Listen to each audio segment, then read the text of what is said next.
Bonjour et bienvenue sur le podcast des Chroniques de l'éveil. Je suis Julie Michaud, coach et thérapeute et spécialisée pour vous accompagner à comprendre ce qui se joue dans votre vie. Pourquoi vous êtes en réaction, pourquoi vous ressentez ces émotions, vous apprendre à vous détacher du personnage principal pour enfin vous amuser à jouer les rôles de votre vie. Découvrez mes prestations sur le site www.juliemichaud.com ou plus de contenu gratuit sur l'éveil sur la page des réseaux sociaux Les Chroniques de l'éveil. N'hésitez pas à me faire des retours sur les différents épisodes ou à venir me parler en direct en message privé. Bon épisode!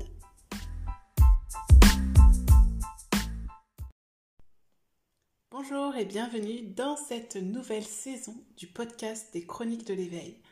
Je ne sais pas si tu as écouté l'épisode 0 que j'ai fait pour faire le lien entre la saison de l'année dernière et cette saison, qui expliquait que ce que je voulais faire cette année, mon intention, c'était vraiment de pouvoir partager des histoires de vie, que ça soit la mienne ou celle de mes invités, pour pouvoir redonner du sens et t'inspirer dans ce que tu vis, ce que tu ressens, pour que tu puisses comprendre ce qui se joue dans ta vie. Parce que l'essentiel, c'est vraiment de se sentir connecté à la vie. Et malheureusement, dans le monde dans lequel nous vivons aujourd'hui, on a tendance souvent à s'enfermer dans des personnages qu'on croit devoir jouer, dans des croyances, ou alors on peut être bloqué par des fonctionnements ou des mémoires familiales. Donc tout ça, c'est des sujets que nous allons aborder au cours de ces différents épisodes. Si tu veux me proposer un sujet, si tu as une question existentielle, n'hésite pas à m'écrire sur mon site internet. Je suis coach, thérapeute, mais surtout accompagnatrice de ton éveil. Donc mon site internet, c'est www.juliemichaud.com ou via les réseaux sociaux, tu peux m'envoyer un message privé, c'est moi qui gère mon compte, via le compte Instagram Les Chroniques de l'éveil, comme le nom de ce podcast. Aujourd'hui, j'ai envie de te parler d'un sujet qui est lié à l'identité et à l'être, parce que tout ce que je partage au niveau de mes accompagnements, de mes posts, sont liés à cette notion d'être par rapport à ce rôle qu'on croit devoir jouer. Et l'autre jour, dans ma voiture, je me suis rappelée d'une croyance que j'avais à l'adolescence. Ayant été adoptée à l'âge de 4 ans et demi, j'avais vraiment ce manque de ne pas connaître mon histoire, mes racines, mes fondations, d'avoir l'impression qu'il me manquait vraiment quelque chose, comme une partie de moi. Et donc, je me disais que tant que je ne savais pas d'où je venais, je ne pourrais pas savoir où j'avais envie d'aller. Et je repensais à ça, donc là je vais avoir 39 ans, donc pratiquement 20 ans après, et il s'en est passé des choses, donc je vais te raconter un petit peu mon histoire, parce que peut-être que toi aussi, tu as des manques dans ton histoire familiale, au niveau de tes parents, au niveau de tes grands-parents, et que tu te dis qu'avec tous ces non-dits, avec ces secrets de famille, ou avec ces absences d'informations, il est difficile pour toi de savoir ce que tu es, et tu es comme dans une impasse. Du coup, tu n'arrives pas à avancer dans ton individualité. Ça, on peut le ressentir aussi pour d'autres raisons que je pourrais évoquer dans d'autres épisodes liés aux mémoires et à l'héritage transgénérationnel. C'est pas forcément parce qu'on est orphelin, qu'on a été abandonné, qu'on souffre de ça. Mais aujourd'hui, j'avais envie de parler de ça parce que je sais que quand on a été adopté, quand on a été abandonné, quand on a vécu en foyer, dans des familles d'accueil, ou qu'on est né sous X, ou qu'on n'a pas été reconnu par son père, ou que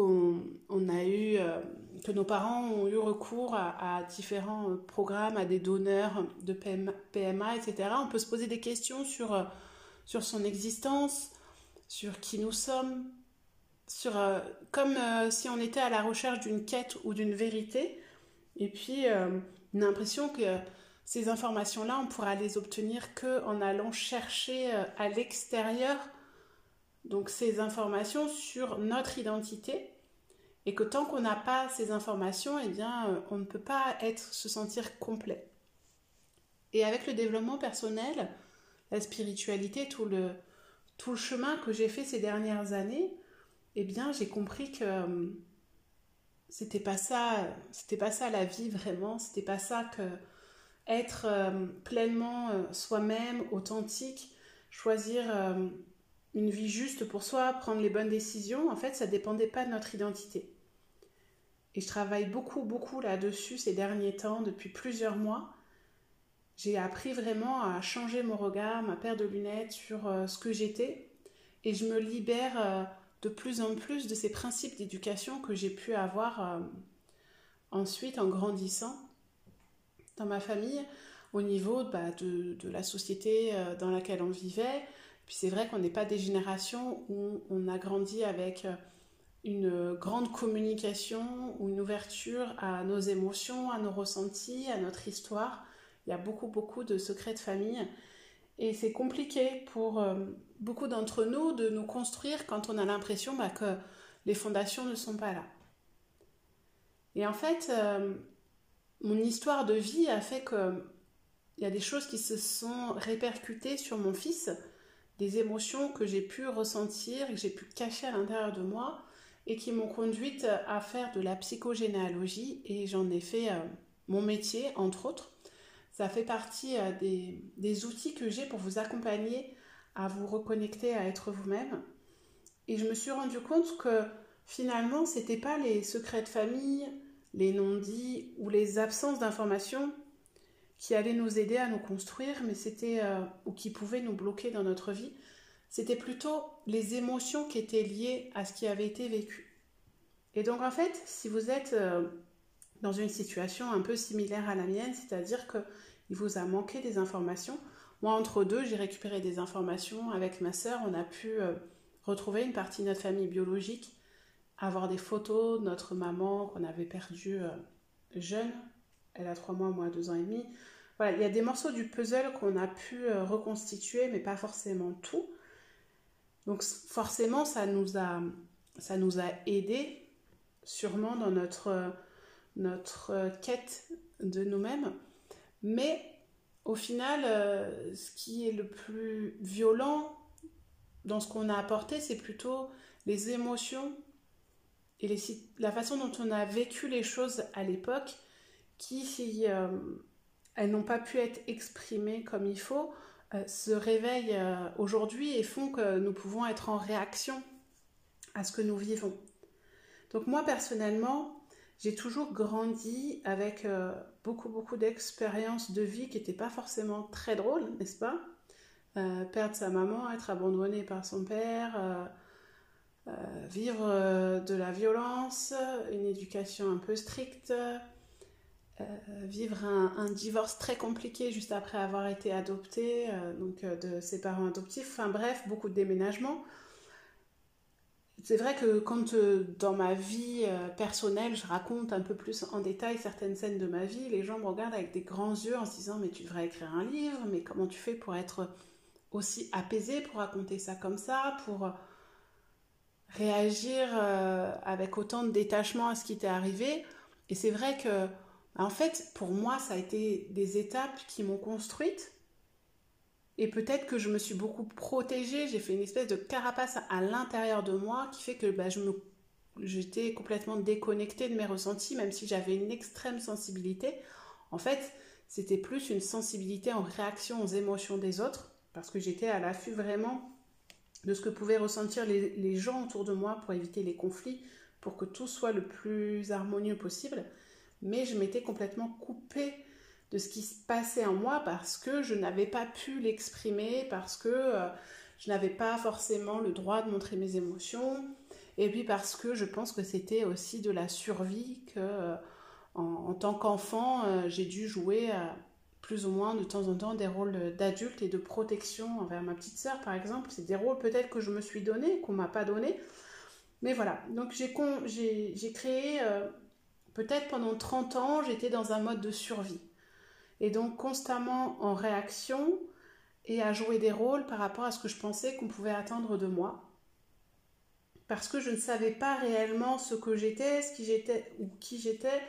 Et que du coup, je sentais qu'il y avait des parties en moi qui étaient entre celles que je montrais, le rôle que je jouais, celles qui étaient à l'intérieur. Il y avait beaucoup de choses qui étaient en conflit. Et forcément, au bout d'un moment, ça a créé des conflits tout autour de moi.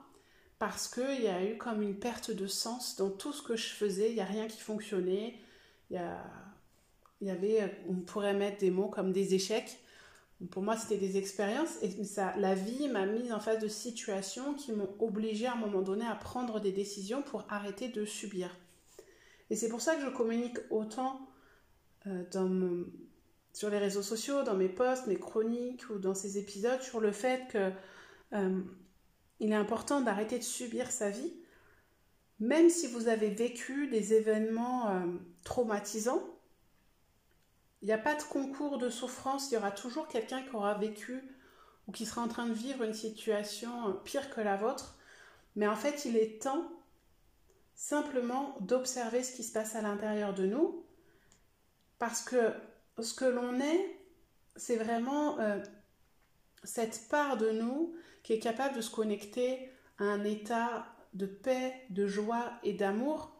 Et en fait, on nous a fait croire toute notre vie que c'était des choses qu'il fallait qu'on aille chercher à l'extérieur. Et quand il nous manque nos racines, il nous manque des parties sur notre origine, on va chercher ces informations à l'extérieur pour être aimé, pour chercher les ressemblances, pour se sentir exister. Et l'avantage de se former ou de se renseigner sur les neurosciences, comprendre comment fonctionne notre système nerveux, notre cerveau, on comprend en fait que c'est un instinct primitif parce qu'on a besoin par survie d'appartenir à un groupe, de se démarquer pour être aimé par le groupe ou d'imiter certains comportements, toujours dans un esprit d'être vu, aimé, valorisé pour pouvoir vivre. Et donc, c'est encore plus compliqué quand il nous manque nos repères de sécurité qui nous montrent que, bah oui, on ressemble à notre maman ou à notre papa, ou qui nous offre cet espace où on peut vraiment, se décharger, comme quand on dit que les enfants, quand ils rentrent de l'école, ils se déchargent sur leur mère parce qu'ils savent que quoi qu'il arrive, elle sera là. Quand on n'a pas cet espace de sécurité, en grandissant, on est tout le temps en réaction et c'est compliqué. Et du coup, ce qui se passe, c'est qu'on va être tout le temps dans notre mental, à vouloir tout comprendre, tout analyser et à culpabiliser. Et donc, on a le risque d'adopter au final une position de victime parce qu'on croit que tout ce qui nous arrive de négatif dans notre vie, au final, c'est notre faute. Donc, on se dédouane de notre responsabilité. On enlève la responsabilité des autres qui peuvent nous faire du mal aussi. On est perdu, on se juge tout le temps, on juge tout le temps les autres. Et en fait, on passe notre énergie, notre temps à se concentrer sur ce qui s'est passé avant ou ce qui va se passer après. Parce qu'on peut se dire aussi, quand je connaîtrai mes origines, mon histoire, je pourrais m'autoriser à être moi-même, je pourrais m'autoriser à être heureuse. Alors qu'au finalement, le jour où on a accès à ces informations, forcément, ça ne correspond pas toujours à ce qu'on attendait. Les informations ne sont pas toujours claires parce qu'il y a toujours, dans ce genre de contexte, des secrets, des non-dits. Donc au final, même si on arrive à compléter un petit peu le puzzle, c'est pas pour ça que nous, on se sent plus complet parce que la mère ou le père qui nous a manqué, quand on est adulte ou adolescente, c'est trop tard pour revivre, même si certaines personnes reprennent contact avec leurs parents biologiques. Mais ça, c'est aussi sans avoir été adopté ou abandonné. Si votre père, votre mère n'a pas joué le rôle que vous attendiez, eh bien, quoi qu'il arrive à l'âge adulte, c'est trop tard. Vous ne pourrez pas, vous pourrez recréer une relation avec cette personne, avec ce parent, mais vous ne pourrez pas avoir tout l'espace, tout l'amour, toute la complicité que vous auriez dû avoir en tant qu'enfant à l'époque. Donc en fait, quand on devient adulte, il faut qu'on apprenne, peu importe ce qui nous est arrivé, à devenir notre propre parent et à se consoler nous-mêmes et à ne plus attendre que ça soit une personne de l'extérieur qui le fasse. Parce que sinon, on va créer des liens de dépendance avec les autres, parce qu'on va être dans l'attente que ça soit notre conjoint, nos enfants, nos amis, notre famille, qui nous apporte ce qu'on recherche, cette paix, cet amour, cette joie, cette valeur de nous-mêmes, cette place qu'on cherche. Alors qu'en fait, cette place, elle est déjà là. On est un être humain. Vous êtes un être humain sur cette planète qui a une place, au moins sur le papier, qui a une identité à l'état civil, mais c'est pas ce qui vous définit. Ce qui vous définit, c'est ce que vous êtes au fond de vous, et ça, c'est, même si ça peut changer au fil des années, ce n'est pas votre nom. Moi, j'ai changé plusieurs fois de nom, de prénom, on nous donne des surnoms. C'est pas donc notre nom, notre prénom qui fait ce que nous sommes, même si ça va avoir une influence sur ce que nous sommes, bien entendu, mais c'est pas notre âge, c'est pas notre couleur de cheveux, notre couleur de peau, notre sexualité, notre situation familiale, l'argent, le montant de l'argent qu'on a sur notre compte en banque, le nombre de clients qu'on a, notre position sociale ou professionnelle. En fait, tout ça n'a pas de valeur, n'est pas l'indicateur de notre valeur et de la place que l'on a sur Terre. Sauf qu'on a appris tout l'inverse. Et donc, quand il nous manque nos racines, qu'on ne sait pas d'où l'on vient, on pense qu'on ne pourra jamais avoir de place dans cette société parce que peut-être qu'à l'école, on s'est moqué de nous parce qu'on n'était pas dans un cadre familial classique. Heureusement, aujourd'hui, le regard s'ouvre par rapport à ça parce qu'il y a plein de familles différentes, mais on s'est collé des étiquettes et du coup, quand on devient adulte, si on veut évoluer, si on veut créer une vie sans regret, parce qu'au final, le but, c'est ça, c'est quand même de se sentir vivant, de vivre des expériences, un minimum dans la joie, dans la paix, dans l'amour, dans la bienveillance, et pas tout le temps être en mode survie, qu'est-ce qui va me tomber dessus, comment je vais faire pour gérer ça, et pourquoi j'ai pas de résultat. Tout ça, c'est le mental, et en fait, c'est vraiment une question, je l'ai déjà dit souvent, si vous me suivez, vous allez vous dire que je me répète, mais tout ça, c'est une question de perception, de paire de lunettes au travers laquelle on regarde notre vie, notre histoire et ce que nous sommes. Alors qu'en réalité, ce que nous sommes, c'est à l'intérieur de nous. Et pour pouvoir y accéder, il faut se détacher du mental. C'est pour ça que je suis en train de préparer un programme pour apprendre à se libérer du mental, à être plus connecté à ce qui se passe maintenant. Parce que ce qui est passé, c'est passé, on ne pourra pas revenir dessus. Donc autant s'en servir, comme je dis toujours, d'une marche pour s'élever vers autre chose, d'une expérience qui nous a appris quelque chose, qui nous a nourris, et sans aller non plus à être tout le temps à se projeter dans le futur, parce qu'on ne sait pas comment ça va se passer. Et en fait, le mental, il ne sait pas... ça, je vais l'expliquer dans le programme, dans d'autres épisodes, mais le mental ne peut pas vivre au moment présent. Donc, si vous voulez vous détacher du mental, de toutes ces croyances, et vraiment avoir accès à ce que vous êtes au fond de vous, il faut pouvoir être plus dans le moment présent. Parce que vous ne savez pas si vous allez être encore là dans 5 minutes, dans 10 minutes, dans 1 heure ou demain. La vie peut s'arrêter à tout moment. Donc, ce qui est important, c'est là, maintenant, cet instant. Quel est votre problème du moment? Et c'est là où il faut aller régler ça en vous observant, en essayant de comprendre ce qui est en train de se jouer. C'est pas en allant chercher à analyser tout ce qui s'est passé dans votre histoire, etc. C'est plutôt aujourd'hui quelle émotion vous ressentez. Et c'est ça l'accompagnement aujourd'hui dans l'ère du Verseau, tout va vite, c'est observer ce qu'on ressent. J'ai telle émotion, je suis en réaction par rapport à ça. Et c'est ça qui va nous permettre de mettre en lumière des choses qu'on a pu vivre, des non-dits familiaux, un manque quelque part, une situation, un traumatisme, une blessure qu'on a pu vivre avant. Mais en aucun cas, le but de la vie, c'est de ressasser éternellement tout ce que vous avez vécu et tout ce qui vous manque.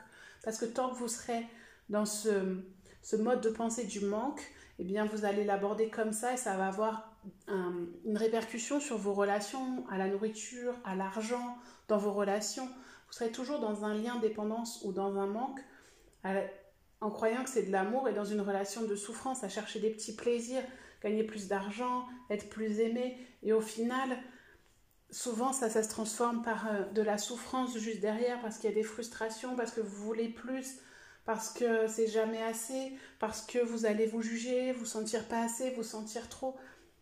Alors que si vous apprenez à vous connecter à cette part de sagesse qui est à l'intérieur de vous, à votre être, que vous sentez que vous êtes complet tel que vous êtes, en acceptant ou en accueillant avec votre cœur ce qui est difficile à accepter avec votre tête, eh bien que oui, moi, oui, j'ai perdu ma mère quand j'étais petite, oui, j'ai été abandonnée, oui, j'ai été adoptée par un couple qui ne s'aimait plus, qui a divorcé, qui s'est fait la guerre pendant 10 ans.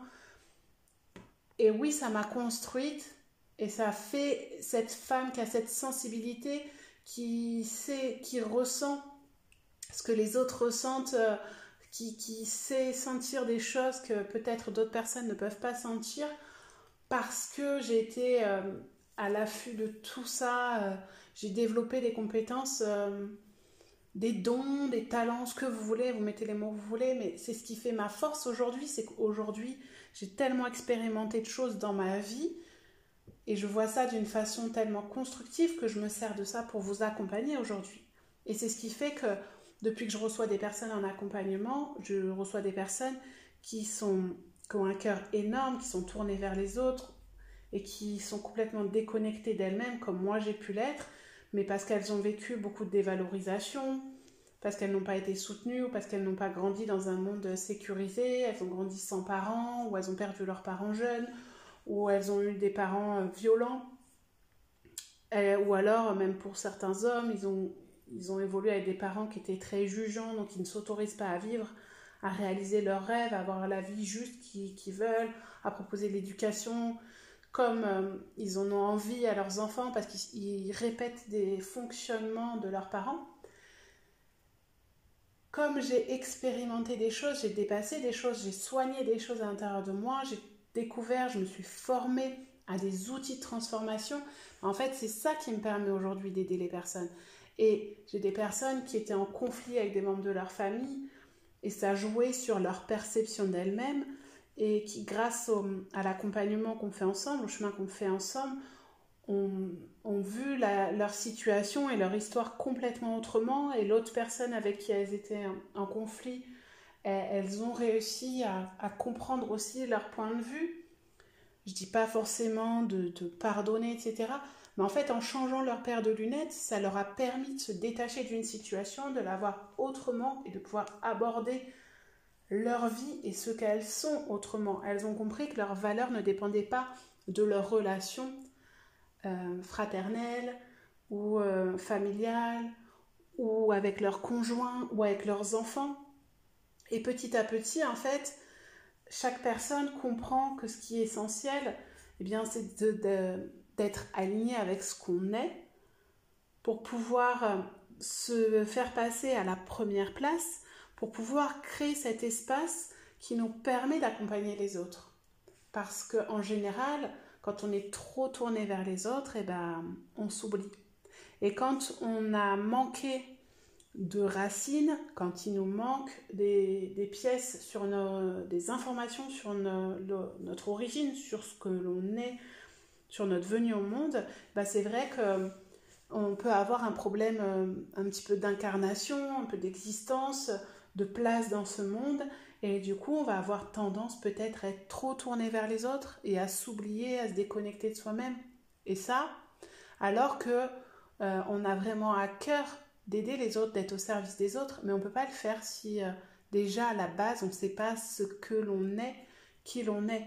Donc, si je peux résumer globalement cet épisode, l'invitation, c'est vraiment de vous dire ok, j'accueille le fait qu'il y ait une partie de moi qui soit en souffrance parce que j'ai perdu un parent jeune, j'ai perdu mes parents, ou j'ai été abandonnée, ou mes parents n'ont pas pu s'occuper de moi, n'avaient pas les outils, n'avaient pas la conscience qu'il fallait pour s'occuper de moi et que à cause de ça, j'ai été abandonnée, j'ai vécu dans un foyer, dans une famille d'accueil, j'ai pas forcément reçu l'amour parental que j'aurais dû recevoir, ou au contraire, j'ai eu la chance grâce à ça d'être adoptée par des gens qui ont pu m'offrir une enfance avec beaucoup d'amour, beaucoup d'humour, beaucoup de câlins ou une belle éducation qui m'ont permis de faire des études, de m'ouvrir au monde, peu importe, en fonction de vos valeurs.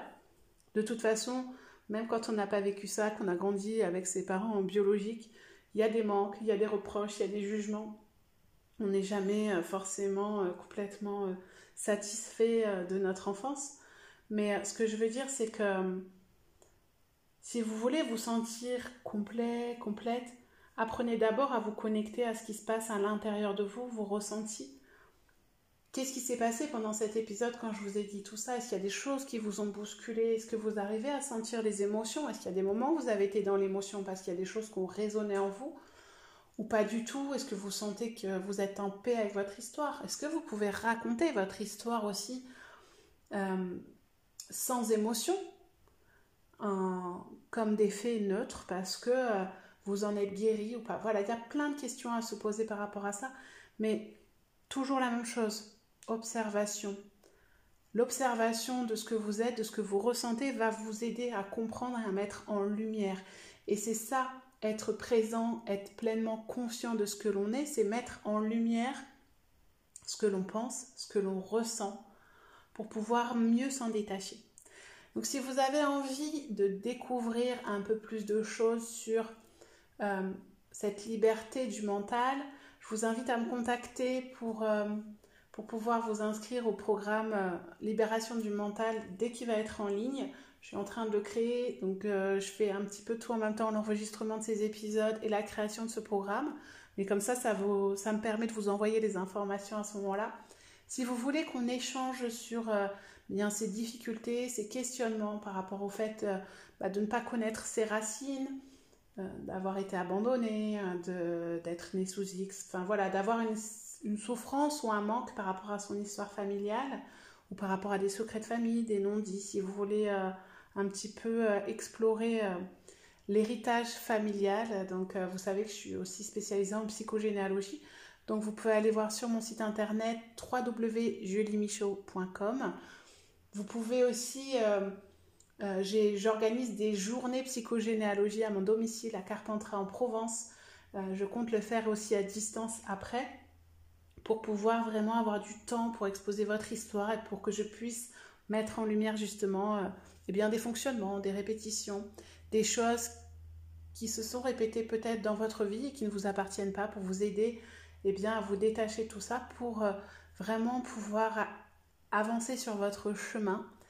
Donc si vous voulez plus d'informations sur tout ce que je vous ai dit là, vous pouvez me contacter aussi sur Instagram via le compte Les Chroniques de l'éveil. C'est moi qui gère le compte, donc je serais ravie vraiment d'échanger avec vous. Mon objectif, c'est vraiment qu'il y ait de l'interaction entre nous, de co-créer ces épisodes de podcast avec vous. Donc si vous voulez partager des sujets, si vous voulez que j'approfondisse certaines notions que j'ai abordées, n'hésitez pas à m'en faire part.